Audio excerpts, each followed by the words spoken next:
fractured spine, and no care for my husband. Was I wrong for calling him an AH? I had a terrible accident today, and I'm not sure if I overreacted or if I'm right to be upset. This morning, I slipped on some stairs outside while carrying groceries. I ended up falling pretty hard, and it caused a serious injury to my spine. I was in so much pain I could barely move. Thankfully, my husband was there and immediately took me to the emergency room. He took me and our kids, and we spent hours in the ER. It was a long, painful ordeal, and I felt completely helpless.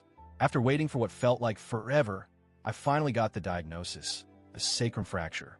It was a huge relief to know what was causing the pain, but I was in agony and physically drained. It was around 8 p.m. when my mother-in-law came to pick me up from the hospital, and she brought me home. When we got home, mother-in-law gave my husband some instructions. Give me a heat pack and go to the pharmacy to pick up my pain medication. At that point, I was exhausted and the pain was unbearable. I decided to go lie down with my son for a little while as he was getting ready for bed.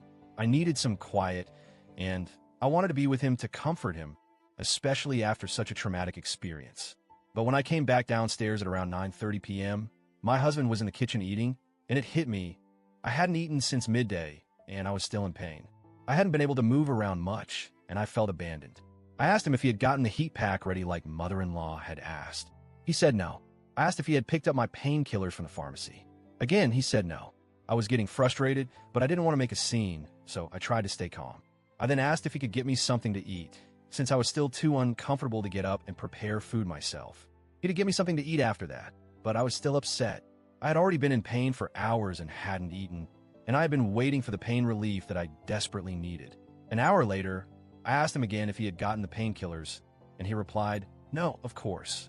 I was fed up by that point. He then asked me to explain the painkillers to him. I was confused and asked what he meant by that, and he said, I need to know everything about them. That was the moment I completely lost it. I just felt like I was talking to a brick wall. I told him that I was hurt by the fact that he hadn't shown me any care or compassion since I got home. And then, I called him an asshole. He didn't take that well. He said that when he asked about the painkillers, it felt like he was talking to a wall and that I needed to communicate better. I told him that his questions were ridiculous and that I shouldn't have to do everything myself just to get basic kindness and care from my husband, especially when I had just come home from the hospital with a fractured spine. He got defensive and said that I make it hard for him to be kind when I call him names. So, AITA for calling my husband an asshole? Was I expecting too much from him? Is it unreasonable to expect him to be proactive in getting the things his own mother told him to do, like getting the heat pack and picking up my prescription painkillers without me needing to follow up with him multiple times? Update 1. Wow. Thank you to everyone who commented and shared their thoughts. I was really surprised by how many responses I got, and I've taken some time to reflect on the situation and read through all your advice. First, I want to clarify a few things. I'm not usually one to call names or get confrontational. I try to communicate calmly and kindly, but I was really caught off guard by my husband's behavior. I understand that we all have moments where we aren't at our best, but I felt like this was a situation that required some immediate action and care, especially since I was in so much pain. A lot of you pointed out that calling him an asshole might not have been the best way to handle the situation. And I agree. Looking back, I probably should have approached him differently. The frustration was building up, and in that moment, I just snapped. I realize now that calling him names didn't help the situation at all. In hindsight, it seems like there was a breakdown in communication between us. I wanted him to take the initiative and show care, but he didn't, and instead of asking him for help in a calm way, I ended up insulting him. That wasn't fair to him, especially because he likely didn't realize how much I was hurting emotionally as well as physically. A lot of people also pointed out that the issue might not be about me asking for help, but more about how we both handle stress and crisis situations. I do have a tendency to expect others to read my mind, and I think I expected my husband to just know what needed to be done. However, it's clear now that I need to communicate more clearly and give him more specific instructions, especially when it comes to things like this.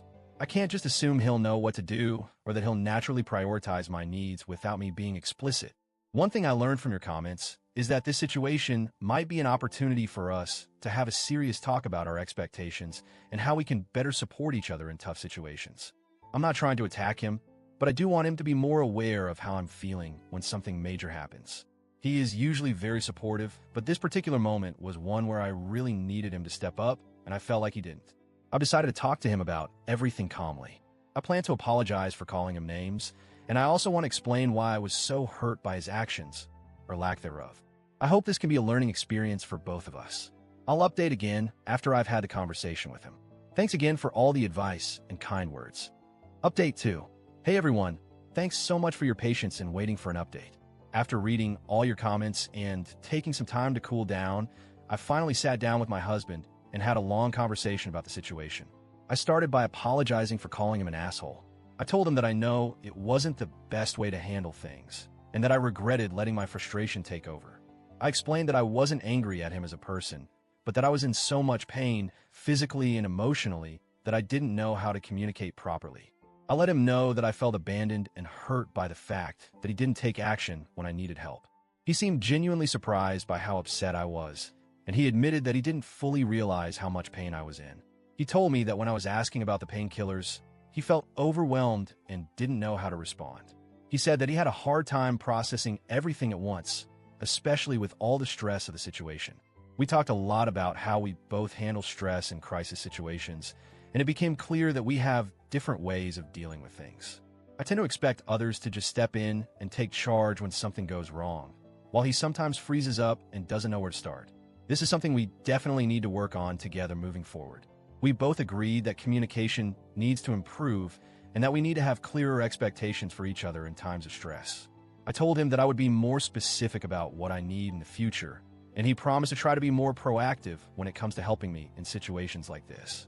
After we had our talk, we were both able to get on the same page, and I felt a lot better. I'm still in pain, and it's going to take time for me to heal, but I'm glad that we're making progress in how we communicate and support each other. Thanks again to everyone who commented. I really appreciate all the advice and understanding. Update 3. It's been a few weeks now, and I wanted to update everyone on how things have been going. I'm still recovering from the injury, and while the pain isn't as bad as it was initially, I'm taking things slow. As for my relationship with my husband, things have improved significantly since the conversation we had. We've both been putting in more effort to communicate openly about our needs, and I've noticed that he's been more proactive in helping me with things. He's been much more attentive, and I can tell that he's trying harder to make sure I'm comfortable and supported during my recovery. It's not perfect, but we're working on it. We've also agreed that if something major happens again in the future, we'll have a clearer plan for how to handle it and support each other better. I'm really glad we were able to talk things through and get to a better place. Thanks again to everyone who offered advice and support. You've all helped me more than you know.